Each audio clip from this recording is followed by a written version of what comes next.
ஒன்று நாளாகமம் அதிகாரம் 23. தாவீது கிழவனும் பூரண வயதுள்ளவனுமான போது தன் குமாரனாகிய சாலமோனை இஸ்ரவேலின் மேல் ராஜாவாக்கினான்.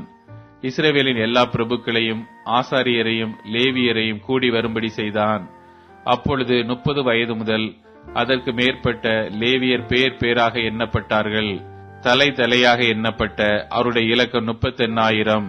அவர்களில் 24,000 பேர் கர்த்தருடைய ஆலயத்தின் வேலையை விசாரிக்கிறவர்களும் 6,000 பேர் தலைவரும் மணியக்காரருமாய் இருக்க வேண்டும் என்றும் 4,000 பேர் வாசல் காக்கிறவர்களாய் இருக்க வேண்டும் என்றும் துதி செய்கிறதற்கு தான் பண்ணுவித்த கீத வாத்தியங்களால் 4,000 பேர் கர்த்தரை துதிக்கிறவர்களாய் இருக்க வேண்டும் என்றும் தாவீது சொல்லி அவர்களை லேவியின் குமாரராகிய கெர்சோன், கோகாத், மெராரி என்பவர்களுடைய வகுப்புகளின்படி வகுத்தான். கெர்சோனியரில் லாதானும் சிமேயும் இருந்தார்கள். லாதானின் குமாரர் யெகியேல், சேத்தாம், யோவேல் என்னும் 3 பேர்.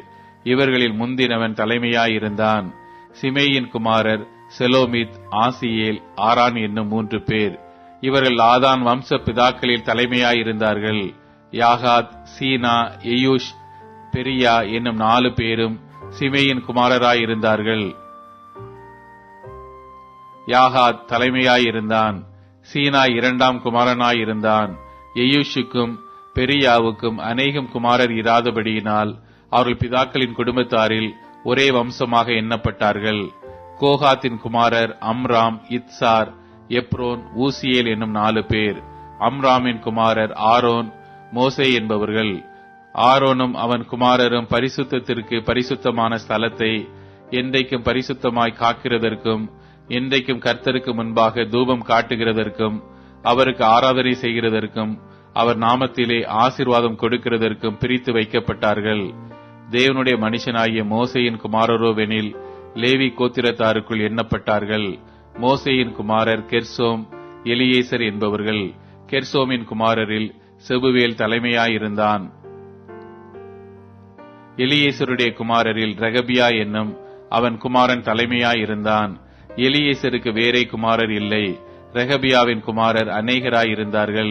இத்சேரின் குமாரரில் செலோமித் தலைமையாயிருந்தான். எப்ரோனின் குமாரரில் எரியா என்பவன் தலைமையாயிருந்தான்.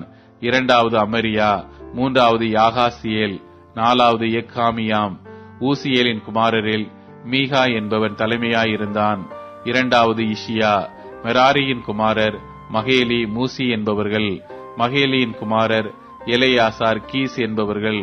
எலெயாசார் மரிக்கிற போது அவனுக்கு குமாரத்திகளே அல்லாமல் குமாரர் இல்லை. கீசின் குமாரராகிய இவர்களுடைய சகோதரர் இவர்களை விவாகம் பண்ணினார்கள். மூசியின் குமாரர் மகலி, ஏதேர், எரேமோத் என்னும் 3 பேர்.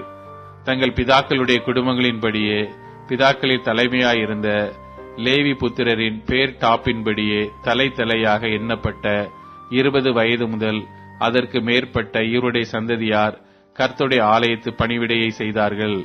இஸ்ரவேலின் தேவனாகிய கர்த்தர் தமது ஜனத்தை இளைப்பாறி இருக்க பண்ணினார். அவர் என்றென்றைக்கும் எருசலேமில் வாசம் பண்ணுவார் என்றும், இனி லேவியர் வாசஸ்தலத்தை ஆகிலும் அதன் ஊழியத்துக்கு அடுத்த அதன் பணிமுட்டுக்களில் எதையாகிலும் சுமக்க தேவையில்லை என்றும் தாவீது அவர்களை குறித்து சொன்ன கடைசி வார்த்தைகளின்படியே லேவி புத்திரரில் தொகைக்குட்பட்டவர்கள் 20 வயது முதல் அதற்கு மேற்பட்டவர்களாயிருந்தார்கள்.